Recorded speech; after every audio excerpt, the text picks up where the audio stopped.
കടന്നു വന്നിരിക്കുന്ന എല്ലാവർക്കും കർത്താവായ യേശു ക്രിസ്തുവിന്റെ നാമത്തിലുള്ള വന്ദനത്തെ അറിയിക്കുന്നു. നമ്മൾ പഠിച്ചുകൊണ്ടിരിക്കുന്ന വേദഭാഗം 1 പത്രോസിന്റെ ലേഖനമാണ്. ബൈബിൾ സ്റ്റഡി നമ്മൾ വളരെ വചനം പഠിക്കേണ്ടത് വളരെ ആവശ്യമാണ്. സിസ്റ്റമാറ്റിക്കായിട്ട് പഠിക്കേണ്ടത് വളരെ ആവശ്യം. ബാക്കി എന്ത് മാറിപ്പോയാലും ദൈവവചനം ഒരിക്കലും മാറത്തില്ല. അപ്പോൾ നമ്മൾ വേദപുസ്തകം പഠിക്കുക, പ്രാർത്ഥിക്കുക, പരിശുദ്ധാത്മാവിൽ പ്രാർത്ഥിക്കുക. ഇതൊക്കെയാണ് ദൈവമക്കളാകുന്ന നമ്മളെക്കുറിച്ച് ആഗ്രഹിക്കുന്നത്. അതുപോലെ തന്നെ 3ാമത്തെ കാര്യമാണ് സാക്ഷീകരിക്കുക. പഠിച്ച വേദഭാഗം സാക്ഷീകരിക്കുക. അടുത്ത വിഷയം നമ്മളുടെ ജീവിതത്തിൽ വിശുദ്ധിയോടെ നിർമ്മലതയോടെ ജീവിക്കുക. ബാക്കി കാര്യങ്ങളെല്ലാം ദൈവം ചെയ്തോളും. ദൈവത്തിന് സ്തോത്രം. നമ്മൾ തുടർന്ന് കാണുവാൻ ആഗ്രഹിക്കുന്ന വേദഭാഗം 1 പത്രോസിന്റെ ലേഖനം 3-ാം അധ്യായം 10-11 വാക്യങ്ങളാണ്, 12 വാക്യങ്ങളാണ്. 1 പത്രോസിന്റെ ലേഖനം 3-ാം അധ്യായം 10, 11, 12 വാക്യങ്ങൾ. ജീവനെ ആഗ്രഹിക്കുകയും ശുഭകാലം കാണുവാൻ ഇച്ഛിക്കുകയും ചെയ്യുന്നവൻ ദോഷം ചെയ്യാതെ തൻ്റെ നാവിനെയും വ്യാജം പറയാതെ അധരത്തെയും അടക്കിക്കൊള്ളട്ടെ. അവൻ ദോഷം വിട്ടകന്ന് ഗുണം ചെയ്യുകയും സമാധാനം അന്വേഷിച്ച് പിന്തുടരുകയും ചെയ്യട്ടെ. കർത്താവിന്റെ കണ്ണു നീതിമാന്മാരുടെ മേലും അവന്റെ ചെവി അവരുടെ പ്രാർത്ഥനയ്ക്കും തുറന്നിരിക്കുന്നു. എന്നാൽ കർത്താവിന്റെ മുഖം ദുഷ്പ്രവർത്തിക്കാർക്ക് പ്രതികൂലമായിരിക്കുന്നു. എല്ലാവരും അതത് സ്ഥാനങ്ങളിൽ നമ്മളായിരിക്കുമ്പോൾ നമുക്ക് കണ്ണുകളെ അടയ്ക്കാം, നമുക്ക് പ്രാർത്ഥിക്കാം. കർത്താവേ, സ്വർഗീയ പിതാവേ, ഈ സന്ധ്യയ്ക്കായി സ്തോത്രം. വിവിധ ടൈം സോണുകളിൽ ഇരുന്നു കൊണ്ട് നിന്നെ മഹത്വപ്പെടുത്തുവാൻ അനുഗ്രഹിക്കപ്പെട്ട ഗാനം ഞങ്ങൾക്ക് ഒരുമിച്ച് ചേർന്ന് പാടി മഹത്വപ്പെടുത്തുവാൻ്റെ ഗുണം, പ്രത്യാശയുടെ ഗാനം കേൾപ്പാൻ്റെ ഗുണം ഞങ്ങളെ സഹായിച്ചതിനായി സ്തോത്രം. ഇപ്പോൾ തിരസന്നിധി ഞങ്ങളായിരിക്കുന്ന വചനത്തിൻ്റെ ശക്തിയാൽ ഞങ്ങളെ നിറയ്ക്കണമേ. പഠിക്കുന്ന വചനം കർത്താവേ, ഞങ്ങളുടെ ജീവിതത്തിൽ ഇടപെടുന്ന, ഞങ്ങളെ രൂപാന്തരപ്പെടുത്തുന്ന വചനമാകിയാൽ സ്തോത്രം. ഈ വചനത്തിന്റെ പ്രായോഗിക തലത്തിലേക്ക് ഞങ്ങൾ ഇറങ്ങുവാൻ്റെ ഗുണം ഞങ്ങളെ സഹായിക്കണമേ. യേശു ക്രിസ്തുവിന്റെ നാമത്തിൽ തന്നെ ആമേൻ, ആമേൻ, ആമേൻ. കഴിഞ്ഞ ആഴ്ചകളിലൊക്കെ നമ്മൾ പഠിച്ച വേദവചനം നമ്മൾ ഓർക്കുന്നുണ്ടായിരിക്കും ഞാൻ വിശ്വസിക്കുന്നു. കഴിഞ്ഞ ആഴ്ച നമ്മൾ പഠിച്ചത് 5 വിധ മനോഭാവങ്ങളെ കുറിച്ച്. 5 വിധ മനോഭാവങ്ങൾ. അതിൻ്റെ 8 തൊട്ടുള്ള വാക്യങ്ങൾ ഇങ്ങനെയാണ് കണ്ടത്. നമ്മൾ ഐക്യതയുള്ളവരായിരിക്കണം, യുണൈറ്റഡ് ഇൻ സ്പിരിറ്റ്. ക്രിസ്തീയ ജീവിത ശൈലിയിൽ നാം 5 വിധ മനോഭാവങ്ങളെയാണ് കഴിഞ്ഞ ആഴ്ചയിൽ നാം കണ്ടത്. നമ്മുടെ നിലപാടുകളെയുമാണ് നമുക്ക് കണ്ടത്. 1, ഐക്യതയുള്ളവരായിരിക്കുക, യുണൈറ്റഡ് ഇൻ സ്പിരിറ്റ്. 2, സഹതാപം ഉള്ളവരായിരിക്കുക, മറ്റുള്ളവരോട് സഹതപിക്കുക. വിശദമായി നമ്മൾ കണ്ടതുകൊണ്ട് ആ ഭാഗത്തേക്കൊന്നും കയറുവാൻ ഞാൻ ആഗ്രഹിക്കുന്നില്ല. 3, സഹോദര പ്രീതി ഉള്ളവരായിരിക്കുക, ബ്രദർലി ലവ്. 4, മനസ്സലിവുള്ളവരായിരിക്കുക, കമ്പാഷണേറ്റ്. 5, ഹ്യൂമിലിറ്റി, കർത്താവിന്റെ ഹ്യൂമിലിറ്റി ഉള്ളവരായിരിക്കുക. അപ്പം നമ്മൾ പഠിച്ചപ്പോൾ നമ്മൾ പ്രത്യേകം അവിടെ കഴിഞ്ഞ ആഴ്ച പഠിക്കുവാനിടയായത് ഇങ്ങനെയാണ്. ഈ 5 വിധ വിശിഷ്ട ഗുണങ്ങളും നമ്മുടെ കർത്താവായ യേശു ക്രിസ്തുവിന്റെ ജീവിതത്തിൽ ഉണ്ടായിരുന്ന. അന്ന് ഞാൻ പറഞ്ഞ വാക്ക് നിങ്ങൾ ഓർക്കുമായിരിക്കാം. ആ വാക്ക് ഇങ്ങനെയാണ് ഞാൻ പറഞ്ഞത്. നമ്മൾ കർത്താവിനെ ഒപ്പിയെടുക്കുന്ന, കർത്താവിന്റെ ജീവിതമായിരിക്കുക. ഇതാണ് നമ്മളെക്കുറിച്ച് കർത്താവ് ആഗ്രഹിക്കുന്ന. വേറെ ഒന്നുമല്ല കർത്താവിന് നമ്മളെക്കുറിച്ച് ആഗ്രഹിക്കുന്നത്. കർത്താവിനെ പോലെ ആയിത്തീരുക. ഇതാണ് നമ്മൾ ക്രിസ്തീയ ജീവിതത്തിൽ നമ്മളെക്കുറിച്ച് കർത്താവ് ആഗ്രഹിക്കുന്നത്. നമ്മൾ ഏതെല്ലാം രീതികളിൽ എല്ലാം ഉണ്ടോ, ഇല്ലെങ്കിൽ നമ്മൾ ആ രീതിയിലേക്ക് ആയിത്തീരുവാനായി കർത്താവ് നമ്മളെക്കുറിച്ച് ആഗ്രഹിക്കുക.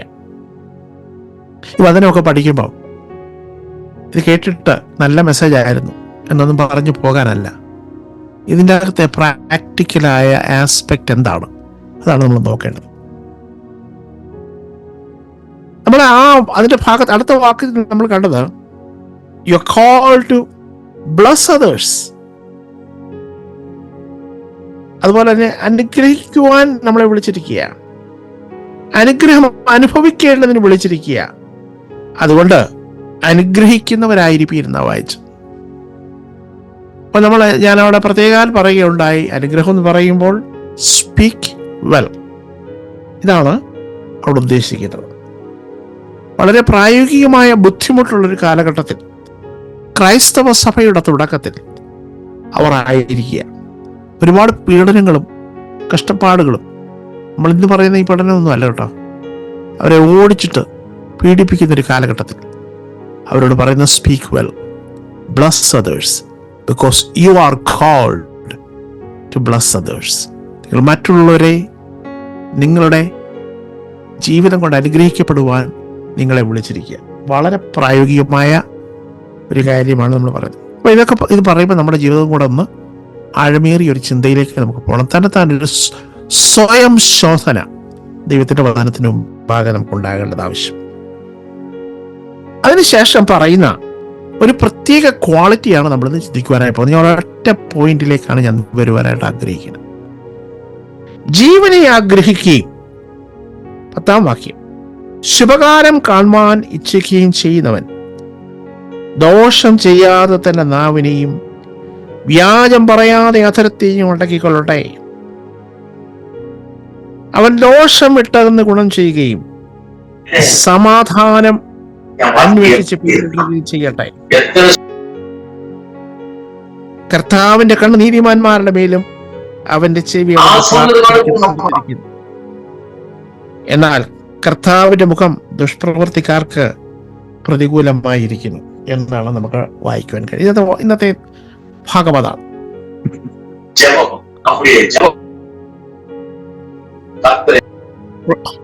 Praise God. Hallelujah. Rabbi Joseph Telushkin എന്ന് പറയുന്ന ഒരു യഹൂദ മത പണ്ഡിതനുണ്ടായിരുന്നു. അദ്ദേഹം ഒരു പ്രസംഗം നടത്തിക്കൊണ്ടിരിക്കുമ്പോൾ ഇങ്ങനെ ഒരു ചോദ്യം ചോദിക്കുകയുണ്ടായി. കഴിഞ്ഞ 24 മണിക്കൂറിനുള്ളിൽ ഒരു തരത്തിലുള്ള അൺകൈൻഡ് വേർഡ്, ദയയില്ലാത്ത, അതുപോലെ തന്നെ മനുഷ്യർക്ക് പ്രയോജനമില്ലാത്ത അല്ലെങ്കിൽ അബ്യൂസീവ് അല്ലാത്ത വാക്കുകൾ ഉപയോഗിക്കാത്തവർ ആരെങ്കിലും ഉണ്ടെങ്കിൽ അവരൊന്ന് കൈവെക്കാൻ പറഞ്ഞു. അതിലെ ചെറിയ ഒരു നമ്പർ മാത്രമേ ആ 24 മണിക്കൂറിനുള്ളിൽ അരുതാത്ത വാക്കുകൾ പറയാത്തവരായിട്ടുണ്ടായിരുന്നു. മെജോറിറ്റി 24 മണിക്കൂറിൽ ഒരു തവണയെങ്കിലും പറഞ്ഞവരുണ്ട്. അങ്ങനെ അദ്ദേഹം അതിനുശേഷം പറഞ്ഞ ഒരു ഭാഗമുണ്ട്. അദ്ദേഹം പറഞ്ഞു, if you cannot go 24 hours without drinking liquor, കള്ള് കുടിക്കുന്നവനാണെങ്കിൽ, മദ്യപാനിയാണെങ്കിൽ അവൻ 24 മണിക്കൂറിനകം കുടിച്ചില്ലെങ്കിൽ അവന് വിറയൽ തുടങ്ങും. സിഗരറ്റ് അതുപോലെ നിക്കോട്ടിൻ ഉപയോഗിക്കുന്ന ഒരു വ്യക്തിയാണെങ്കിൽ 24 മണിക്കൂറിനകം അത് ഉപയോഗിച്ചില്ലെങ്കിൽ അവന്റെ ജീവിതത്തിനും അതിൻ്റെതായ സിൻഡ്രം തുടങ്ങും. Similarly, if you cannot go 24 hours without saying unkind words about others, മറ്റുള്ളവരെ പറ്റി എന്തെങ്കിലും മോശമായത് പറയാതെ നമുക്ക് നമ്മുടെ 24 മണിക്കൂറിനുള്ളിൽ കഴിയാൻ കഴിയുന്നില്ലെങ്കിൽ, then you have a lost control over your tongue. നമ്മുടെ നാവിന് നിയന്ത്രണമില്ല എന്നുള്ള ആ അസുഖത്തിന്റെ പിടിയിൽ നാം ആയിരിക്കുന്നു എന്നാണ് അദ്ദേഹം പറഞ്ഞത്. ഇത് ഈ വചനം ഞാനിന്ന് ഈ ഭാഗത്തു നിന്ന് വേദപുസ്തകത്തിൽ നിന്ന് സംസാരിക്കുമ്പോൾ നമ്മുടെ നാവിനെ ഒന്ന് പരിശോധിപ്പാനായി ദൈവത്തിന്റെ ആത്മാവ് ഇന്ന് രാവിലെ അല്ലെങ്കിൽ ഇന്ന് വൈകിട്ട് നമ്മളോട് പറയുക. എന്ത് സംസാരിച്ച് 24 hours നമ്മുടെ ജീവിതത്തിൽ കഴിഞ്ഞ പാസ്റ്റ് 24 hours, കഴിഞ്ഞ മീറ്റിങ്ങിന് ശേഷം ഇന്ന് ഈ മീറ്റിങ്ങിന് വന്നിരിക്കുന്ന ശേഷം നമ്മുടെ നാവിനെ നമ്മൾ എങ്ങനെ ഉപയോഗിച്ചു? ശാന്തമായി നമുക്ക് ചിന്തിക്കാം. വളരെ ശാന്തമായിട്ട് നമുക്ക് ഈ ഭാഗത്തെ നമുക്ക് ചിന്തിക്കാം. നമ്മുടെ നാവിനെ എങ്ങനെ ഉപയോഗിച്ചു? ഇതെല്ലാം റെക്കോർഡ് ചെയ്താൽ ഇത് എങ്ങനെയായിരിക്കും? എത്ര ശതമാനം നമ്മൾ നല്ല വാക്കുകൾ പറഞ്ഞു? എത്ര ശതമാനം നമ്മൾ ദൈവത്തെ സ്തുതിച്ചു? എത്ര ശതമാനം പരദൂഷണത്തിലേക്ക് നമ്മുടെ സമയത്തെ ചെലവഴിച്ചു? എത്ര ശതമാനം വ്യാജത്തിലേക്ക് പോയി? ഇതെല്ലാം നമ്മളൊന്ന് അനലൈസ് ചെയ്യേണ്ട ആവശ്യമാണ്. ഇന്നത്തെ ചിന്ത അതുതന്നെയാണ്. Lost control over your tongue. നാവിൽ നിന്നും വന്ന വാക്കുകൾ വളരെ പ്രാധാന്യമുള്ളതാണ് ദൈവത്തിന്റെ സന്നിധിയിൽ. വളരെ പ്രാധാന്യമുള്ള. നമുക്കതിനെപ്പറ്റി വിശദമായി കാണുവാനായിട്ട് ആഗ്രഹിക്കുന്നു. അതായത് പത്രോസ് ഇത് എഴുതി വരുമ്പോൾ ക്രിസ്തീയ ജീവിതശൈലി, പലതരത്തിലുള്ള ക്വാളിറ്റീസ് പറയുക. ഭാര്യമാരെങ്ങനെയായിരിക്കണം, ഭർത്താക്കന്മാരെങ്ങനെയായിരിക്കണം, അതുപോലെ തന്നെ തൊഴിലിടങ്ങളിൽ നാം എങ്ങനെയായിരിക്കണം, അതുപോലെ തന്നെ നമ്മൾ ഗവൺമെന്റിനോടുള്ള ബന്ധത്തിൽ എങ്ങനെയായിരിക്കണം എന്നൊക്കെ പറഞ്ഞിട്ട് ഇനി അവസാനം താൻ ഇങ്ങനെ പറഞ്ഞു വരികയാണ്. നമ്മുടെ നാവ് എങ്ങനെ ഉപയോഗിക്കണം? How we should use our tongue. ചെറിയ അവയവം, പക്ഷെങ്കിൽ വലിയ പ്രശ്നങ്ങൾ ഉണ്ടാക്കുന്ന ചെറിയ അവയവം. താനത് എഴുതി വരുമ്പോൾ തനിക്ക് കിട്ടിയ വെളിച്ചമനുസരിച്ച്, ദൈവത്തിന്റെ ആത്മാവിന്റെ ഇൻസ്പിറേഷൻ അനുസരിച്ച്, എൻ്റെ 10-ാം വാക്യം 34-ാമത്തെ സങ്കീർത്തനത്തിലേക്ക് താൻ പോവുകയാണ്. 34-ാമത്തെ സങ്കീർത്തനത്തിലേക്ക് താൻ പോവുകയാണ്. ഈ സങ്കീർത്തനം ഒരുപക്ഷെ പത്രോസ് ഒരുപാട് ധ്യാനിച്ചിട്ടുള്ള സങ്കീർത്തനമായിരിക്കും. തൻ്റെ കൂടെ തിരുവെഴുത്താണ് സങ്കീർത്തനം. അന്നത്തെ തൻ്റെ പോയിന്റ് സ്ഥാപിക്കുവാൻ വേണ്ടി താൻ എഴുതി വരുന്ന വിഷയങ്ങളുടെ അതിൻ്റെ അർത്ഥവത്തായ അതിൻ്റെ കാര്യം സ്ഥാപിക്കുവാൻ വേണ്ടി താൻ 34-ാമത്തെ സങ്കീർത്തനത്തിലേക്ക് താൻ പോകുകയാണ്.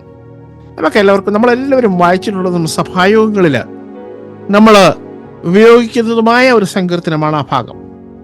ഞാൻ ആ ഭാഗത്തേക്ക് പോകുവാനായിട്ട് ആഗ്രഹിക്കുന്നു. അത് അതിൻ്റെ 12-ാം വാക്യം തൊട്ടാണ് വായിക്കുന്നത്. ഞാനത് വായിക്കുക. ജീവനെ ആഗ്രഹിക്കുകയും നന്മ കാണേണ്ടതിന് ദീർഘായുസിക്കുകയും ചെയ്യുന്നവനാര്? ദോഷം ചെയ്യാതെ നിന്റെ നാവിനെയും വ്യാജം പറയാതെ നിന്റെ അധരത്തെയും കാത്തുകൊള്ളുക. ദോഷം വിട്ടകന്ന ഗുണം ചെയ്യുക, സമാധാനം അന്വേഷിച്ച് പിന്തുടരുക. യഹോവയുടെ കണ്ണ് നീതിമാന്മാരുടെ മേലും അവന്റെ ചെവി അവരുടെ നിലവിളിക്കും തുറന്നിരിക്കുന്നു. ഈ ഭാഗത്തെ കോട്ട് ചെയ്തുകൊണ്ടാണ് പത്രോസ് അപ്പോസ്തലൻ ഇവിടെ എഴുതുന്നത്. രണ്ടും രണ്ട് കോണ്ടെക്സ്റ്റാ. അപ്പം 34-ാം സങ്കീർത്തനത്തിന്റെ എഴുത്തുകാരൻ ദാവീദ് എഴുതുമ്പോൾ ഉള്ള കോണ്ടെക്സ്റ്റിനേക്കാൾ തുലവും വിഭിന്നമായ ഒരു കോണ്ടെക്സ്റ്റ് പത്രോസ് അപ്പോസ്തലനായിരിക്കും. പക്ഷേ അതിന്റെ അന്തസത്ത, അതിന്റെ അർത്ഥം, അതിന്റെ എസൻസ് മാറുന്നില്ല.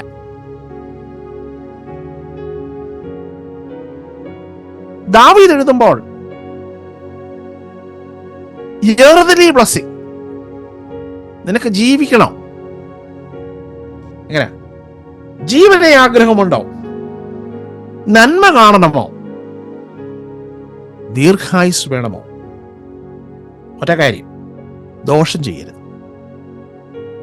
നിന്റെ നാവിനെ നീ സൂക്ഷിക്കണം.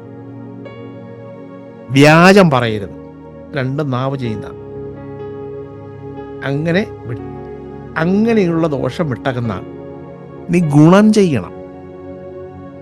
സമാധാനം അന്വേഷിച്ച് പിന്തുടരണം. അപ്പം ദാവീദ് ഇത് എഴുതുമ്പോൾ എർത്തിലി ബ്ലെസ്സിങ്ങിനെ കുറിച്ച് അതാണ് എഴുതുന്നത്. എന്നാൽ പത്രോസിന്റെ കാലത്ത് ഒരു കാര്യം നമുക്ക് മനസ്സിലാക്കുവാൻ കഴിയും. പത്രോസിന് ദാവീദിന് ലഭിച്ച ആ വിഷനേക്കാൾ വലിയൊരു വിഷൻ പത്രോസിന് ലഭിച്ചയാണ്. അത് തൻ്റെ വായനക്കാരോട് താൻ പകർന്നു കൊടുക്കുക. തനിക്ക് കിട്ടിയ ക്രിസ്തുവിലൂടെ തനിക്ക് കിട്ടിയ ആ വലിയ വിഷൻ താൻ പറഞ്ഞു കൊടുക്കുക. എന്നെ ശ്രദ്ധിച്ച് നിങ്ങൾ കേൾക്കണം. പത്രോസ് ദാവീദ് പറയുന്നതിനേക്കാൾ കുറച്ചുകൂടെ ഒരടി മുന്നോട്ട് കയറിയാ പറയും. He is not limiting life to this earth. തൻ്റെ ഈ ലോകത്തിലെ ജീവിതത്തെക്കുറിച്ച് മാത്രമല്ല പറയുന്നത്. ലോകത്തിലെ ജീവിതത്തെക്കുറിച്ച് ദാവീദ് പറഞ്ഞത് ഒരു പക്ഷേ പത്രോസ് പൂർണ്ണമായും അംഗീകരിക്കുന്നുണ്ട്, ഒരു പക്ഷേ നല്ല തീർച്ചയായും അംഗീകരിക്കുന്നുണ്ട്. എന്നാൽ തനിക്ക് കിട്ടിയ വെളിപ്പാടനുസരിച്ച് ലോങ് ആൻഡ് ഹാപ്പി ലൈഫ്, നീ ജീവനെ ആഗ്രഹിക്കുന്നുവെങ്കിൽ നന്മ കാണേണ്ടതിന് ദീർഘായുസ് ഇച്ഛിക്കുന്നു എന്ന് പറയുമ്പോൾ ലോങ് ആൻഡ് ഹാപ്പി ലൈഫ് സങ്കീർത്തനത്തിൽ ഇത് പറയുമ്പോൾ എർത്തിലി കണ്ടീഷൻ, ഭൂമിയിലുള്ള കണ്ടീഷൻ പറയുമ്പോൾ പത്രോസ് കുറച്ചുകൂടെ വിശാലമായ രീതിയിൽ കാണുകയാണ്. ക്രിസ്തുവേശുവിലുള്ള ദീർഘായുസ്, നിത്യജീവൻ എന്നുള്ള അർത്ഥത്തിനാണ് പത്രോസ് ഉപയോഗിച്ചിരിക്കുന്നത്. മറന്നു പോകരുത്. ലോങ് ആൻഡ് ഹാപ്പി ലൈഫ് ദാവീദ് ഉപയോഗിച്ചതിനേക്കാൾ തുലവും വിശാലമായ അർത്ഥത്തിലാണ് പത്രോസ് ഇവിടെ ഉപയോഗിക്കുന്നത്. എ ലൈഫ് ഓഫ് ഗ്രേസ്, കൃപയുള്ള ഒരു ജീവിതം, ഇതൊക്കെയാണ് ഈ വാക്കിന്റെ അർത്ഥം. A loving heart towards Jesus Christ. ഇത് എഴുതുമ്പോൾ യേശു ക്രിസ്തു ഈ ലോകത്തിലില്ല. Unseen Jesus Christ എന്ന് നമുക്ക് പറയാൻ കഴിയും. കാണാത്ത ക്രിസ്തുവിനെ സ്നേഹിക്കുന്ന, അവൻ തരുന്ന നിത്യജീവന് വേണ്ടി ഓടുന്ന അവർ സൂക്ഷിക്കേണ്ടുന്ന കാര്യമാണ് ജീവനെ ആഗ്രഹിക്കുക, നന്മ കാണേണ്ടതിന് ദീർഘായുസ്, ഇറ്റേണൽ ലൈഫ് എന്നുള്ള അർത്ഥമാണ്. അത് പ്രാപിക്കണമെങ്കിൽ എന്ത് ചെയ്യണമെന്നാ പറയുന്നത്. അപ്പം ദാവീദ് പറഞ്ഞ സങ്കീർത്തനം പത്രോസ് ഇവിടെ കടമെടുക്കുമ്പോൾ ദാവീദിന്റെ ആശയത്തോടൊപ്പം വേറെ ചില ആശയങ്ങളും കൂടെ ഉൾപ്പെടുത്തിക്കൊണ്ട് ക്രിസ്തുവേശുവിലുള്ള പ്രത്യാശ, ക്രിസ്തുവേശുവിലുള്ള നിത്യത, തന്റെ ഏകജാതനായ പുത്രനെ വിശ്വസിക്കുന്ന ഏവനും നശിച്ചു പോകാതെ നിത്യജീവൻ പ്രാപിക്കേണ്ടതിന്, ഇറ്റേണൽ ലൈഫ് പ്രാപിക്കേണ്ടതിന് നീ എന്തെല്ലാം ചെയ്യണമെന്നാണ് ഇവിടെ പറയുന്നത്. അത് ഞാൻ വേറൊരു ട്രാൻസ്ലേഷനിൽ ഇങ്ങനെ വായിക്കുവാൻ എനിക്ക് കഴിഞ്ഞു. For those who chose to love life and see good days must stop the tongue from evil and the lips from speaking deception. ജീവനെ ആഗ്രഹിക്കുക, ലവ് ലൈഫ് എന്ന് അവിടെ കൊടുത്തേക്കില്ല.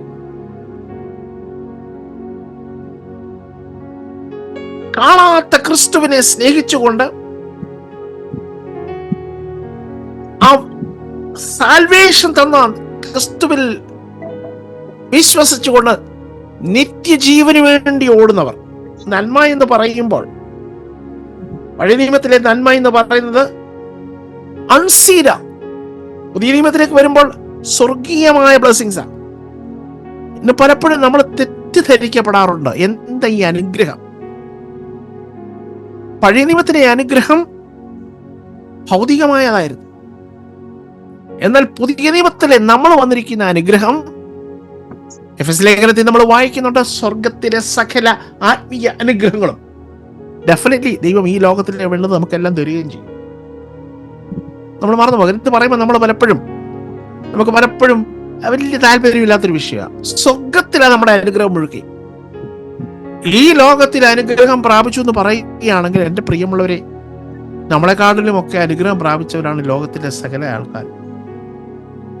അവരൊക്കെ പല തരത്തിലുള്ള സൗഭാഗ്യങ്ങളും അനുഭവിക്കുക. അതല്ല അനുഗ്രഹം. ഇത് മാറിപ്പോകുന്നതാണ്, ഇത് നീങ്ങിപ്പോകുന്നതാണ്, ഇതെല്ലാം തീക്കിരയാകുന്നതാണ്. എന്നാൽ നിലനിൽക്കുന്നതും ക്ഷയവും മാട്ടവും മാലിന്യവും ഇല്ല അവകാശത്തിനായി നിങ്ങളെ വീണ്ടും ജനിപ്പിച്ചിരിക്കുന്നു എന്ന് പറഞ്ഞുകൊണ്ടാണ് പത്രോസ് അപ്പോസ്തലൻ ഈ ലേഖനം തന്നെ തുടങ്ങുന്നത്. നിലനിൽക്കുന്ന ഒരു അനുഭവം. അപ്പം ടെമ്പററി ആണ് ഇവിടുത്തേതല്ല. നമുക്ക് ഇതിന്റെ ആവശ്യമുണ്ടോ? ഉണ്ട്, തീർച്ചയായിട്ടും ആവശ്യമുണ്ട്. നമുക്ക് പാർപ്പാൻ ഭവനം വേണ്ടേ? നമ്മുടെ കാര്യങ്ങളെല്ലാം നടക്കണ്ടേ? യെസ്, ദൈവം തരും. അതുകൊണ്ടാണ് പറഞ്ഞത്, seek ye first the kingdom of God and his righteousness and all these things shall be added unto you. എല്ലാം തരും. ദൈവം തന്നോട് ചോദിക്കുന്നവർക്ക് ആവശ്യമുള്ളതെല്ലാം ദൈവം തരും. എന്നാൽ അതിൽ നിന്നും ഒരു ചോടുകൂടെ മുന്നോട്ട് പോയിട്ട് നിലനിൽക്കുന്നതും ക്ഷയവും വാട്ടവും മാലിന്യവും ഇല്ലാത്ത അവകാശം അതിനുവേണ്ടി ഓടേണ്ടത് ആവശ്യമാണ്. അതാണ് പൗലോസ് അപ്പോസ്തലൻ എഫെസ്യ ലേഖനത്തിൽ പറയുന്നത്, സ്വർഗത്തിലെ സകല ആത്മീയ അനുഗ്രഹങ്ങളാലും, സ്വർഗത്തിലെ സകല ആത്മീയ അനുഗ്രഹങ്ങളാലും. അതാണ് നിലനിൽക്കുന്നത്. ഇതെല്ലാം പൊഴിഞ്ഞു പോകുന്നതാ, ഇതെല്ലാം തവിടുപൊടിയാകുന്നതാ, ഇതെല്ലാം ചാരമാകുവാൻ സ്റ്റോർ ചെയ്ത് വെച്ചിരിക്കുക.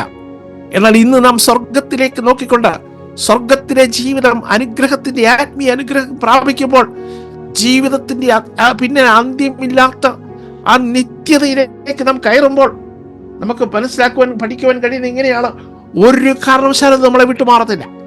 അതുകൊണ്ടാണ് സ്വർഗീയ അനുഗ്രഹങ്ങളുടെ ഉടമകളായി നാം മാറണമെന്ന് പറയുന്നത്. അതേ ആശയം തന്നെയാണ് ഇവിടെ പത്രോസ് അപ്പോസ്തലൻ പറഞ്ഞത്. നന്മ കാണുക, see good days, ജീവനെ ആഗ്രഹിക്കുക. ഇത് രണ്ടും നിത്യതയെ കുറിച്ച് പറയുന്ന വിഷയമാണ്. അതുകൊണ്ടാണ് പത്രോസ് അപ്പോസ്തലൻ ഇതെടുത്ത് പറഞ്ഞിരിക്കുന്നത്. See good days. Now what is unseen? നമ്മളെ പ്രാപിക്കുവാൻ പോകുന്ന നന്മ എന്താണെന്ന് നമുക്ക് ഇതുവരെയായിട്ട് മനസ്സിലായിട്ടില്ല. യോഹന്നാൻ പറയുന്നത് നാം ആരായി തീരുമെന്ന് നാം ഇതുവരെയായിട്ട് പറഞ്ഞിട്ട്. ഇതാണ് ഈ നന്മയെന്ന് പറയുന്നത്. ഇത് സ്വർഗത്തിൽ നമുക്ക് വേണ്ടി സ്റ്റോർ ചെയ്ത് വെച്ചിരിക്കുക. ഇതാരോടാണ് പറയുന്നത്? നിങ്ങൾക്കറിയാമല്ലോ, പീഡിപ്പിക്കപ്പെടുന്നൊരു വിശ്വാസിയോട്. ഫസ്റ്റ് റീഡേഴ്സ്, കഷ്ടതയിലൂടെ പ്രയാസത്തിലൂടെ പോകുന്നവരോട് പറയുക, നിങ്ങളെ നന്മ കാണേണ്ടതിന് വിളിച്ചിരിക്കുക. ഈ ലോകത്തിലെ നന്മ നിങ്ങൾക്ക് ഒരുപക്ഷെ ഉണ്ടാകാം, ഒരുപക്ഷെ ലോകത്തിലെ നന്മകൾ നിങ്ങൾക്ക് ഉണ്ടാകില്ലെന്നിരിക്കാം. പക്ഷെ സ്വർഗത്തിൽ നിങ്ങൾക്കൊരു നന്മയുണ്ട്. എ ഗുഡ് ഡേയ്സ് അവിടെയുണ്ട്. അത് ഇന്ന് അൺസീൻ ആണ്, നമുക്കിന്ന് കണ്ടിട്ടില്ല. അത് ദൈവം മഹത്വത്തിൽ അത് ഒളിപ്പിച്ചു വെച്ചിരിക്കുക. That is stored four Christians. വിശ്വാസികൾക്ക് വേണ്ടി അത് ഉറപ്പിച്ചു വെച്ചിരിക്കുക. അതുകൊണ്ട് അതിനു വേണ്ടി അതാണ് നിങ്ങളുടെ മുമ്പിലുള്ള ഏറ്റവും പരമപ്രധാനമായ ലക്ഷ്യം. കാണാത്ത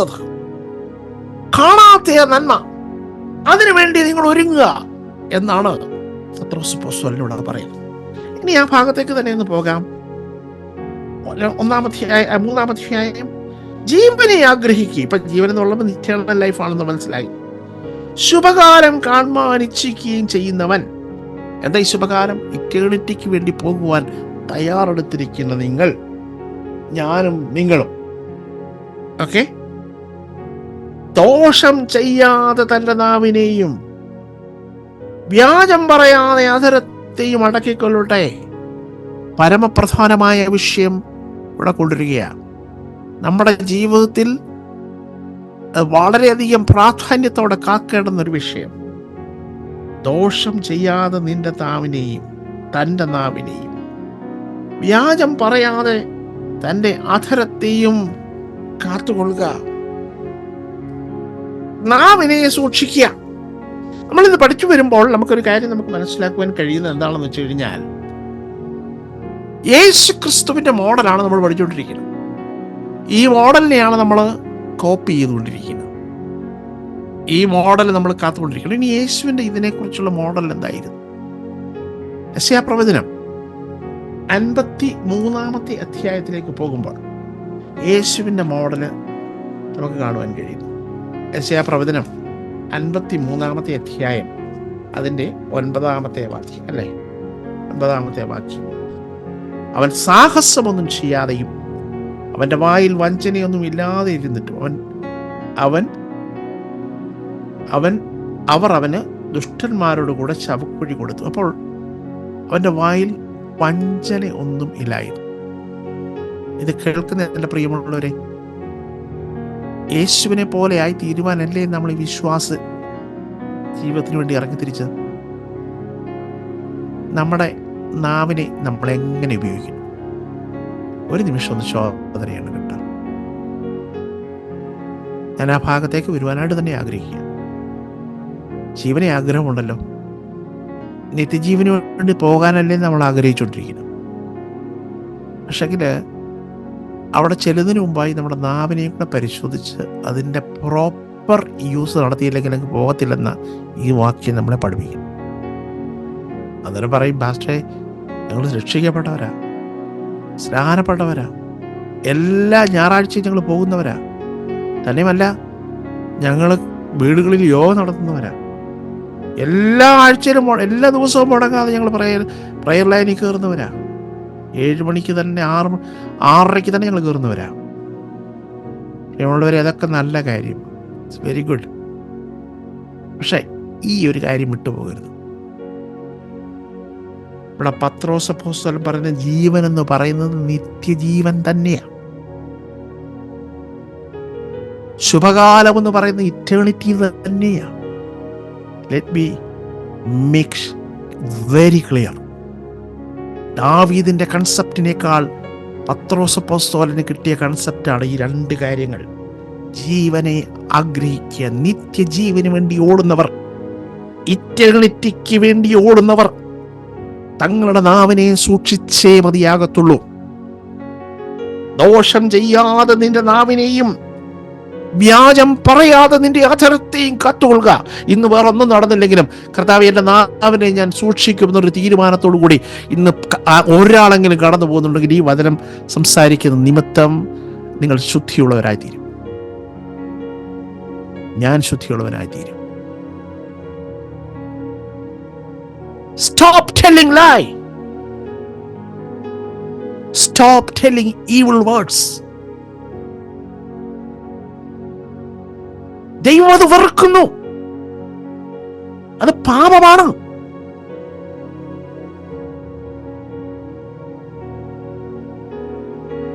നിന്റെ നാവിനെ വ്യാജത്തിന് വേണ്ടി വിട്ടുകൊടുക്കരുത്. കള്ളം പറയരുത്. അധരത്തെ അടക്കണം. ആ ദോഷം വിട്ടകലണം. അതിന് പകരം ഗുണം ചെയ്യണം. അതിന് പകരം സമാധാനം അന്വേഷിക്കണമെന്ന ദൈവത്തിന്റെ ആത്മാവിലൂടെ നമ്മൾ സംസാരിക്കുന്നത് ഈ വാക്യത്തിലൂടെ എഴുതി തീർക്കുന്നത്. അപ്പൊ ഇതിന്റെ കോണ്ടെക്സ്റ്റിലൂടെ നമുക്ക് നോക്കണ്ടേ, എന്ത് കോണ്ടെക്സ്റ്റിലാണ് ഞാൻ ഈ പറയുന്ന ഈ വാക്കുകൾ?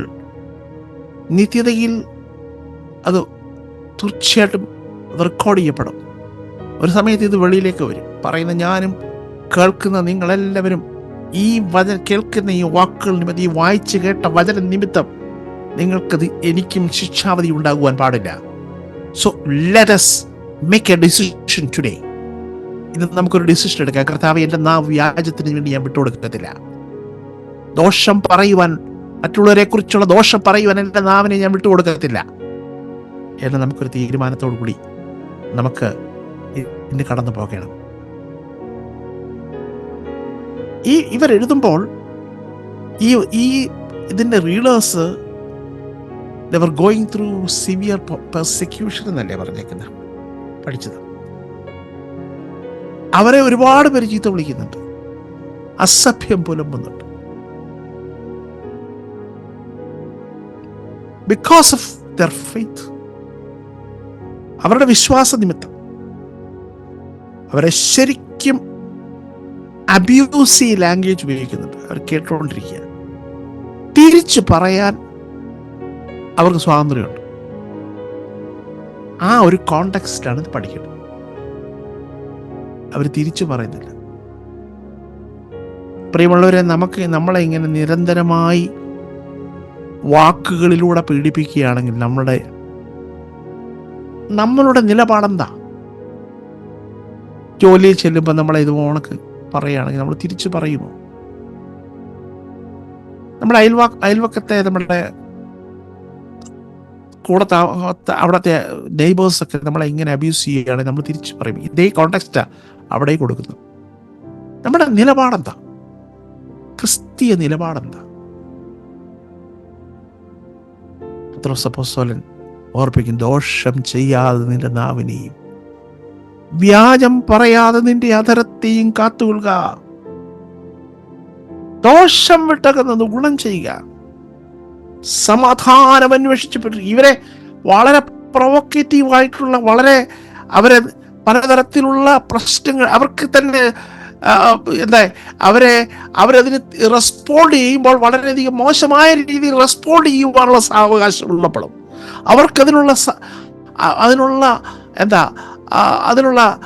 അതിനുള്ള സ്വാതന്ത്ര്യം ഉള്ളപ്പോഴും ചെയ്യരുത്. ഈ പുസ്തകത്തിന്റെ അർത്ഥം അത് തന്നെയാണ്. 2-ാം അധ്യായം 14-ാം വാക്യം, 2-ാം അധ്യായം 15-ാം വാക്യത്തിലൊക്കെ turn from evil and do good.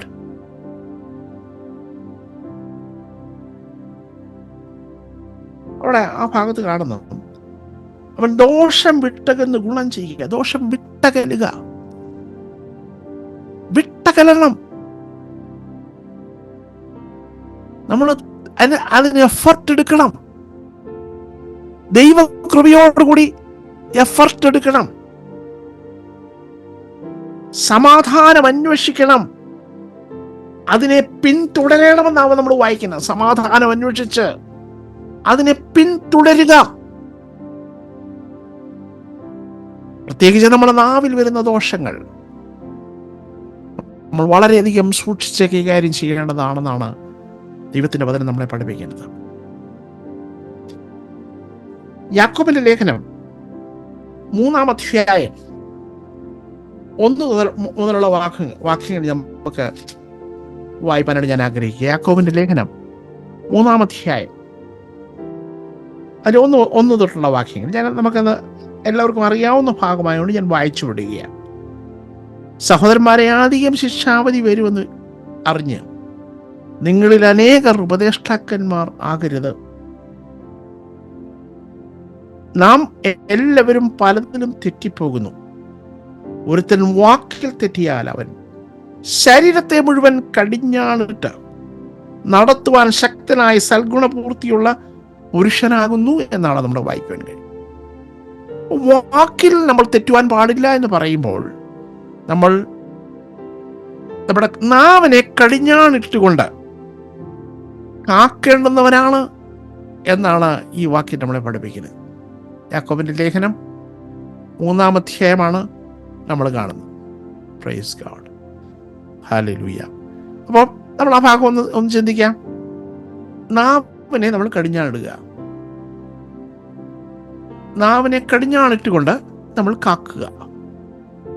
ഇതിനെ ഒരു കുതിര പോലെയാണ്. My brethren, for you know that teachers will be judged by higher standard. എന്നിട്ട് 2-ാമത്തെ വാക്യത്തിലേക്ക് ഞാൻ പോകുമ്പോൾ 2-ാമത്തെ വാക്യത്തിൽ ഇങ്ങനെയാണ് കാണുന്നത്. എങ്ങനെ? നാം പലതിലും തെറ്റിപ്പോകുന്നു. ഒരുത്തൻ വാക്കിൽ തെറ്റിയാൽ അവൻ ശരീരത്തെ മുഴുവൻ കടിഞ്ഞാണിട്ട് നടത്തുവാൻ ശക്തനായി സൽഗുണ പൂർത്തിയുള്ള പുരുഷനാകുന്നു. തെറ്റാതിരുന്നാൽ we often stumble and fall and offend in many things. But if anyone does not offend in speech, അല്ലെങ്കിൽ never says wrong things. നാം വാക്കിൽ തെറ്റാതിരുന്നാൽ, തെറ്റായ കാര്യങ്ങൾ സംസാരിക്കാതിരുന്നാൽ, നമ്മൾ a fully developed character and a perfect man. നമ്മളൊരു പെർഫെക്റ്റായ മനുഷ്യനായി മാറുകയാണ് വാക്കിൽ തെറ്റാതിരുന്നാൽ. And able to control his body and to curb his entire nature. നമ്മൾ വാക്കിൽ തെറ്റുന്നെങ്കിൽ, അതായത് മുമ്പേ പറഞ്ഞ പോലെ വ്യാജം പറയുകയും ദോഷം പറയുകയും ശപിക്കുകയും, അതൊക്കെ താഴത്തെ ഭാഗങ്ങളിലേക്ക് വരുന്നുണ്ട്. ഇതൊക്കെ ചെയ്യുമ്പോൾ നാം വാക്കിൽ തെറ്റുകയാണ്. നമ്മൾ ഒരു പെർഫെക്റ്റ് ഹ്യൂമൻ ബീയിങ് ആയി മാറുന്നില്ല, പെർഫെക്റ്റ് മാനായി മാറുന്നില്ല, അല്ലെങ്കിൽ നല്ല ശുദ്ധിയുള്ളൊരു മനുഷ്യനായി, നല്ലൊരു മനുഷ്യനായി, നീതിമാനായ ഒരു മനുഷ്യനായി നമ്മൾ മാറുന്നില്ല. അപ്പം വാക്കിന് അത്ര പ്രാധാന്യമുണ്ട്. അതിന് താഴത്തെ വാക്യം വായിക്കുമ്പോൾ നാവ് ഒരു കുതിരയുടെ സമാനമാണ്, അതിനെ കടിഞ്ഞാണിട്ട് നടത്തുവാൻ ശക്തനായി സൽഗുണപൂർത്തിയുള്ള പുരുഷൻ എന്നാ വായിക്കുന്നത്. നാവിനെ കടിഞ്ഞാണിടുക, ആവശ്യമില്ലാത്ത പറയാതിരിക്കുക. If you set bits in the horse എന്നാ വായിക്കുന്നത്, mouths to make them obey. നാവിനെ നമ്മൾ തന്നെ അനുസരിപ്പിക്കണം എന്നാണ് ആ ഭാഗം പഠിപ്പിക്കുന്നത്. നാവിനെ അനുസരിപ്പിക്കണം എന്ന് വെച്ചുകഴിഞ്ഞാൽ നല്ല കാര്യങ്ങൾ മാത്രം പറയുവാൻ നാവിനെ നമ്മൾ ട്രെയിൻ ചെയ്തെടുക്കണം. നമ്മുടെ നാവിനെ സൂക്ഷിക്കണം, ഇല്ലെങ്കിൽ ശുഭകാലം കാണത്തില്ല. വ്യാജം പറയരുത്, കുറ്റം പറയരുത്, ഇല്ലെങ്കിൽ ചെന്ന് പറ്റത്തില്ല. ഇത് പറയുമ്പോൾ ഞാൻ വളരെ ഭയത്തോടു കൂടിയാണ് ഇത് പറയുന്നു. 3-ാം വാക്യത്തിൽ കാണുന്നു, കുതിരയെ അധീനമാക്കുവാൻ വായിൽ കടിഞ്ഞാണിട്ട് അതിൻ്റെ ശരീരം മുഴുവൻ തിരിക്കുന്നുവല്ലോ. ശക്തനായ കുതിര, ഇതിനെ കടിഞ്ഞാണിട്ട് കാക്കുവാൻ. കടിഞ്ഞാണിട്ടെങ്കിൽ മാത്രമേ ഈ കുതിരയെ നമുക്ക് കൺട്രോൾ ചെയ്യുവാൻ കഴിയത്തുള്ളൂ. അതിന് താൻ കൊണ്ടുവരുന്ന അടുത്ത ഉദാഹരണം എന്താ? 4-ാം വാക്യം, യാക്കോബിന്റെ ലേഖനം 3-ാം അധ്യായം 4-ാം വാക്യം. കപ്പൽ എത്ര വലുതായാലും, കൊടുങ്കാറ്റ് അടിച്ചു ഓടുന്നതായാലും, അമരക്കാരൻ ചെറിയ ചുക്കാൻ കൊണ്ട് അതിനെ ബോധിച്ച ദിക്കിലേക്ക് തിരിക്കുന്നു. ചുക്കാൻ, വലിയ 16 വീലുള്ള ആ വലിയ ആ ലോറിയെ കൺട്രോൾ ചെയ്യുന്ന ഒരു ചെറിയൊരു സ്റ്റിയറിംഗ് അല്ലേ? ചിന്തിക്ക്, ആ സ്റ്റിയറിംഗ് ഇല്ലെങ്കിൽ ആ ലോറി അതിന്റെ സിറ്റുവേഷൻ എങ്ങനെയായിരിക്കും? അതുപോലെ ഒരു മനുഷ്യന്റെ ജീവിതത്തെ നിയന്ത്രിക്കുന്ന ചെറിയ ഒരു ഉപകരണം, 500-600 പേര് പോകുന്ന ഒരു ഫ്ലൈറ്റിനെ നിയന്ത്രിക്കുന്ന ചെറിയൊരു ഉപകരണം കൊണ്ടാണ് പൈലറ്റ്. നമുക്കറിയാമല്ലോ. അതുപോലെയാണ് ഇവിടെ കപ്പൽ എത്ര വലുതായാലും, 4-ാം വാക്യം, ഗ്രേറ്റ് ഷിപ്പായാലും, ഡ്രിവൺ ബൈ റഫ് വിൻഡ്സ്, ഒരുപാട് റഫ് വിൻഡ്സിലൂടെ പോയാലും, steered by a very small rudder. ആ റഡറാണ് മനുഷ്യന്റെ ശരീരത്തിലെ നാവ്. അവിടെ 5-ാം വാക്യം അത് തന്നെയാ പറയുന്നത്. അങ്ങനെ നാവും ചെറിയ അവയവമെങ്കിലും വളരെ വമ്പ് പറയുന്നു. It can boast great things. വമ്പ് പറയുന്നതിന് ഇഷ്ടമല്ല, വ്യാജം പറയുന്നത് ദൈവത്തിന് ഇഷ്ടമല്ല, ദോഷം പറയുന്നത് ഇഷ്ടമല്ല, ഇതൊന്നും ദൈവത്തിന് ഇഷ്ടമല്ല. തന്നെ താൻ പുകഴ്ത്തി പറയുക, വമ്പ് പറയുക. ദൈവം ഇതൊക്കെ വെറുക്കുന്ന പാപങ്ങളാണ്. ബോസ്റ്റിംഗ്, പത്രോസിന്റെ ലേഖനത്തിൽ കണ്ട വ്യാജം, ഇവിടെ വമ്പ്. നാവിന് ഇതിനെല്ലാം കൈകാര്യം ചെയ്യാൻ കഴിയും. ചെറിയ അവയവം, it can boast great things. 6-ാം വാക്യത്തിൽ നമ്മളിങ്ങനെ കാണുന്നു, നാവ് ഒരു ചെറിയ തീ തന്നെ. അത് നമ്മുടെ അംഗങ്ങൾ കൂട്ടത്തിൽ അനീതി ലോകമായി ദേഹത്തെ മുഴുവൻ മലിനമാക്കി ജീവചക്രത്തിന് തീ കൊളുത്തുകയും നരകത്താൽ അതിന് തീ പിടിക്കുകയും ചെയ്യുന്നു എന്ന് പറയുന്നു. തീ കൊളുത്തുവാൻ പറ്റിയതാണ് നാവ്. ദൂഷണം പറയുവാനും നാവിനെ നമുക്ക് ഉപയോഗിക്കാനും കഴിയും. 7-ാം വാക്യം, മൃഗം, പക്ഷി, ഇഴജാതി, ജലജന്തു, ഈ വക എല്ലാ മനുഷ്യരാതിയും മെരുങ്ങുന്നു. നമുക്ക് പക്ഷികളെയും മൃഗങ്ങളെയും ഒക്കെയും നമുക്ക് മെരുക്കുവാൻ കഴിയും. എന്നാൽ യാക്കോബ് അപ്പോസ്തലനോട് പറയുന്നത്, 3-ാം അധ്യായത്തിൽ പറയുന്നത്, ഈ വക മെരുക്കുവാൻ കഴിയും. മെരുക്കുന്നത് നാവിനെയോ മനുഷ്യർക്കാർക്കും മെരുക്കാവുന്നതല്ല. നാവിനെയോ മനുഷ്യർക്കാർക്കും മെരുക്കാവുന്നതല്ല എന്നാണ് അവിടെ കാണുന്നത്. Every kind of beast and bird or reptile and sea animal can be tamed എന്ന മെരുക്കുക. But the human tongue can be tamed by no man. It is restless.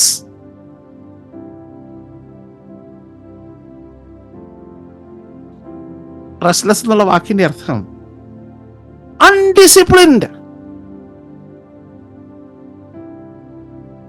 ആഴമേറിയ ദൈവിക വചനമാണ് ഞാനിവിടെ പറഞ്ഞുകൊണ്ടിരിക്കുന്നത്.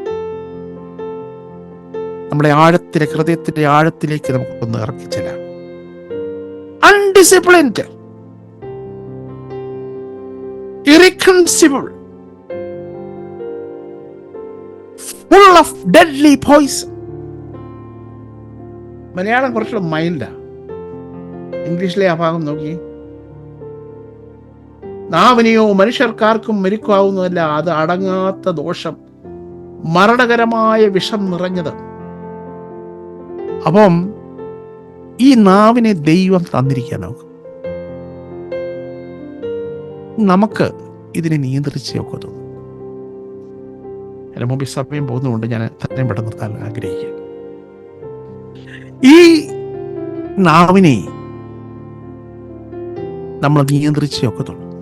ഞാൻ അടുത്ത ഭാഗം കൂടെ വായിച്ചുകൊണ്ട് ഞാൻ എത്രയും പെട്ടെന്ന് മുന്നോട്ട് പോകട്ടെ. അതിനാൽ മരണകരമായ വിഷം നിറഞ്ഞതിനാൽ നാം കർത്താവും പിതാവുമായവനെ സ്തുതിക്കുന്നു, ദൈവത്തിന്റെ സാദൃശ്യത്തിൽ ഉണ്ടാക്കിയ മനുഷ്യരെ അതിനാൽ ശപിക്കുന്നു. ഒരേ വായിൽ നിന്ന് സ്തോത്രവും ശാപവും പുറപ്പെടുന്നു. സഹോദരന്മാരെ, ഇങ്ങനെയായിരിക്കുന്ന യോഗ്യമല്ല. ഉറവിന്റെ ഒരേ ദ്വാരത്തിൽ നിന്ന് മധുരവും കയ്പുമുള്ള വെള്ളം പുറപ്പെടുവിച്ച് വരുമോ? സഹോദരന്മാരെ, അത്തിവൃക്ഷവും ഒലിവുപഴവും മുന്തിരിവള്ളിയും അത്തിപ്പഴവും കഴിക്കുമോ? ഉപ്പുറവയിൽ നിന്ന് മധുരമുള്ള വെള്ളം പുറപ്പെടുകയില്ല എന്നാണ് യാക്കോബ് ഇവിടെ എഴുതിയിരിക്കുന്നത്. ഒരു വായിൽ നിന്ന് തന്നെ സ്തോത്രവും ശാപവും പുറപ്പെടുവാൻ കഴിയത്തില്ല. എൻ്റെ പ്രിയ സഹോദരങ്ങളെ, ദൈവത്തിൻ്റെ വചനം നമ്മൾ കേൾക്കുമ്പോൾ നമ്മളുടെ നാവിനെ നാം എങ്ങനെ ഉപയോഗിക്കുന്നു? ഇത് പറയുമ്പോൾ there is a good news. ദോഷം ചെയ്യാതെ നിന്റെ നാവിനെയും വ്യാജ പറയാതെ നിന്റെ അധരത്തെയും കാത്തുകൊള്ളു. നമുക്ക് പരിചിതമായൊരു വേദഭാഗമുണ്ട്. യെശയ്യാപ്രവചനം 6-ാം അധ്യായത്തിലെ നമ്മൾ വളരെ പരിചിതമായൊരു വാക്യമാണ്. യഹോവയുടെ ആലയത്തിലെ ദർശനം യെശയ്യാവ് കണ്ടു കഴിഞ്ഞപ്പോൾ അവൻ തന്നെത്താൻ പറയുക, അപ്പോൾ എനിക്ക് അയ്യോ കഷ്ടം, ഞാൻ നശിച്ചു, ഞാൻ ശുദ്ധിയില്ലാത്ത അധരങ്ങൾ ഉള്ളൊരു മനുഷ്യൻ, ശുദ്ധിയില്ലാത്ത അധരങ്ങളുള്ള ജനത്തിൻ്റെ നടുവിൽ വസിക്കുന്നു. അപ്പം തനിക്ക് തന്നെ മനസ്സിലായി, ശുദ്ധിയില്ലാത്ത അധരങ്ങളുള്ള ഒരു മനുഷ്യനാണ്, ശുദ്ധിയില്ലാത്ത അധരങ്ങളുള്ള ജനത്തിൻ്റെ നടുവിൽ വസിക്കുന്നവനാണ്. അപ്പോൾ സറാഫുകൾ ഒരുത്തൻ യാഗപീഠത്തിൽ നിന്ന് കുളിൽ കൊണ്ടുവന്ന് ഒരു തീക്കനൽ എടുത്ത് കയ്യിൽ പിടിച്ചുകൊണ്ട് എൻ്റെ അടുക്കൽ പറന്നു വന്നു. യെശയ്യാപ്രവചനം 6-ാം അധ്യായം 6-ാം വാക്യമാണ്. 7-ാം വാക്യം, അതെൻ്റെ വായ്ക്ക് തുടിച്ചു. ഇതാ, ഇന്ന് നിന്റെ അധരങ്ങളെ തൊട്ടതിനാൽ നിന്റെ അകൃത്യം നീങ്ങി, നിന്റെ പാപത്തിന് പരിഹാരം വന്നിരിക്കുന്നു. നിന്റെ അധരങ്ങളെ തൊട്ടതിനാൽ. ശക്തമായൊരു ശുശ്രൂഷയ്ക്ക് യെശയ്യാവിനെ വേർതിരിക്കുന്നതിന് മുമ്പായി തൻ്റെ അധരങ്ങളെ തൊടുകയായിരുന്നു, തൻ്റെ നാവിനെ തൊടുകയായിരുന്നു. അപ്പോസ്തല പ്രവർത്തികൾ നമ്മൾ അതല്ലേ വായിക്കുന്നത്. 2-ാം അധ്യായം ഇങ്ങനെയല്ലേ വായിക്കുന്നത്. എന്താ അവിടെ കാണുന്നത്? 2-ാം അധ്യായം വായിക്കുമ്പോൾ ആ ആത്മാവ് ആ മാളിക മുറിയിലേക്ക് ഇറങ്ങി വരുമ്പോൾ വായിക്കുന്നത് ഇങ്ങനെയാണ്: എല്ലാവരും പരിശുദ്ധാത്മ, 4-ാം വാക്യം, 3-ാം വാക്യം, അഗ്നിജ്വാല പോലെ പിളർന്നിരിക്കുന്ന നാവുകൾ അവർക്ക് പ്രത്യക്ഷമായി അവരിൽ ഓരോരുത്തന്റെ മേൽ പതിഞ്ഞു. എല്ലാവരും പരിശുദ്ധാത്മാവ് നിറഞ്ഞവരായി ആത്മാവ് അവർക്ക് ഉച്ചരിപ്പാൻ നൽകിയതുപോലെ അന്യഭാഷകളിൽ സംസാരിച്ചു തുടങ്ങി. ഇത്ര ഭയങ്കരമായ ഈ ചെറിയ അവയവത്തെ പെന്തക്കോസ്ത് ദിനത്തിലെ തൊട്ടു പരാതി പറയുന്നവരും റാകുന്നവരും ആണയിടുന്നവനുമായ പത്രോസ്, നമ്മുടെ എഴുത്തുകാരൻ തന്നെ, ഈ ദിവസത്തിൽ ഇതെല്ലാം ഒരു മനുഷ്യന്റെ വീഴ്ച. ഒരു പക്ഷേ എൻ്റെ ജീവിതത്തിൽ, നിങ്ങളുടെ ജീവിതത്തിൽ ഇതൊക്കെ ഉണ്ടാകുമായിരുന്നായിരിക്കും. എന്നാൽ ഈ ഡേയിൽ, the day of Pentecost changed the life of Peter. നമുക്കറിയാം, അതിന്റെ തലേ ദിവസങ്ങളിൽ നടന്നതല്ലേ പ്രാകുവാനും ആണയിടുവാനും തുടങ്ങി. ആരെ? കർത്താവിനെ പോലും പ്രാകുവാനും ആണയിടുവാനും തുടങ്ങി. ഈ പത്രോസാണ് ഇപ്പോൾ എഴുതുന്നത്. അതിനൊരു റീസണുണ്ട്. എല്ലാവരും പരിശുദ്ധാത്മാവ് നിറഞ്ഞവരായി ആത്മാവ് അവർക്ക് ഉച്ചരിപ്പാൻ നൽകിയതുപോലെ അന്യഭാഷകളിൽ സംസാരിച്ചു തുടങ്ങി. എന്ന് വെച്ച് കഴിഞ്ഞാൽ ആത്മാവ് നാവിന്റെ നിയന്ത്രണത്തെ ഏറ്റെടുത്തുന്നു. ഞാൻ എൻ്റെ വാക്കുകളോട് ചുരുക്കാൻ ആഗ്രഹിക്കുന്നു. നമ്മുടെ ചെറിയ നാവിനെ പരിശുദ്ധാത്മാവ് ഏറ്റെടുക്കുമ്പോൾ പിന്നെ 3-ാം അധ്യായത്തിലേക്ക് പോകുമ്പോൾ സംഗതി അങ്ങ് മാറുക കേട്ടോ. യേശു അവൻ ദൈവത്തിന്റെ പുത്രനെന്ന് വിളിച്ചു പറയുക പത്രോസ്. ആ പത്രോസിന് ഈ ലേഖനം എഴുതുകയാണ് കണ്ടോ. ആ പത്രോസ് തന്നെ ഈ ലേഖനം എഴുതുന്നു.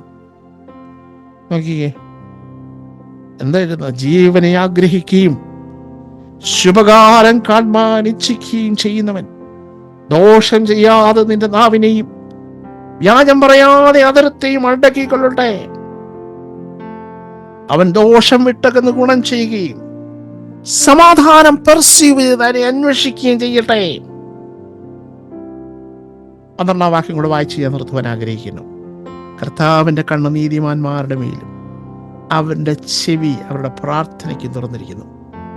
ഇങ്ങനെയുള്ളവർക്കുള്ള അനുഗ്രഹമാണ് അവിടെ കാണുന്നത്. യഹോവയുടെ കണ്ണ്, യഹോവയുടെ ചെവി. അടുത്തത് കർത്താവിന്റെ മുഖം. ജീവിതത്തിൽ വെളിപ്പെടണമെങ്കിൽ നമ്മുടെ നാവ് ശുദ്ധിയുള്ളതായിരിക്കണം.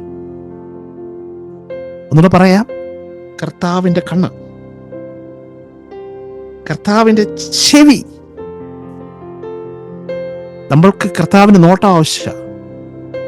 നമ്മളെ കാണുന്നൊരു കർത്താവ്, നമ്മളെ സഹായിപ്പാനായി അവന്റെ നോട്ടം വേണമെങ്കിൽ നമ്മുടെ നാവിനെ ശുദ്ധീകരിച്ച് നാവിലൂടെ ദൈവത്തിന് പ്രയോജനമുള്ള വാക്കുകൾ പറയണമെന്ന്. കർത്താവിന്റെ ചെവി, ഞാൻ എൻ്റെ പ്രാർത്ഥന പ്രാർത്ഥിക്കുമ്പോൾ നമ്മുടെ നാവിൽ വല്ലാത്തത് വന്നിട്ടുണ്ടെങ്കിൽ അവരാ ചെവി പതുക്കെ അടച്ചു കളയും. കർത്താവിന്റെ മുഖം എനിക്ക് എന്നെ ദർശിക്കണമെങ്കിൽ, അതായത് പേഴ്സണൽ അറ്റൻഷൻ എനിക്കും നിങ്ങൾക്കും കർത്താവിന്റെ കയ്യിൽ നിന്ന് ലഭിക്കണമെങ്കിൽ നമ്മുടെ നാവിനെ സൂക്ഷിക്കണമെന്നാണ് ഞാനീ പറഞ്ഞു വരുന്നത്. നമ്മുടെ തലകളെ നടക്കാൻ കഴിയും. ഒറ്റ ഭാഗം മാത്രമേ, ഒരു വാക്കേ ഞാൻ പറഞ്ഞിട്ടുള്ളൂ: നമ്മുടെ നാവിനെ സൂക്ഷിക്കുക. Control our tongue.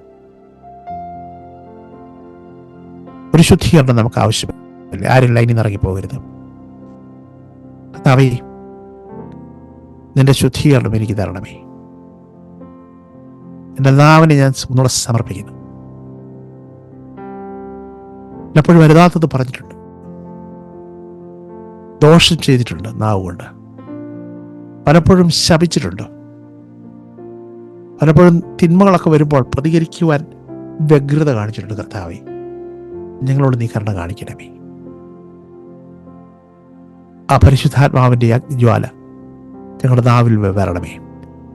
യെശയ്യാവിന്മേൽ വന്ന ആ അഗ്നി, നാവിൻ്റെ മേൽ വന്ന അഗ്നി ഞങ്ങളുടെ നാവിന്മേൽ തുടരണമേ. ഞങ്ങളൊന്നുകൂടെ ശുദ്ധീകരിക്കപ്പെടട്ടെ. ദീർഘകാലം നിന്റെ സന്നിധിയിൽ വസിപ്പാൻ ഇറ്റേണിറ്റിക്ക് പ്രാപ്തരാക്കണമേ. സമർപ്പിക്കുന്നു യേശുക്രിസ്തുവിന്റെ നാമത്തിൽ തന്നെ. ആമേൻ. ദൈവം എല്ലാവരെയും ധാരാളമായി അനുഗ്രഹിക്കുമാറാകട്ടെ. God bless you.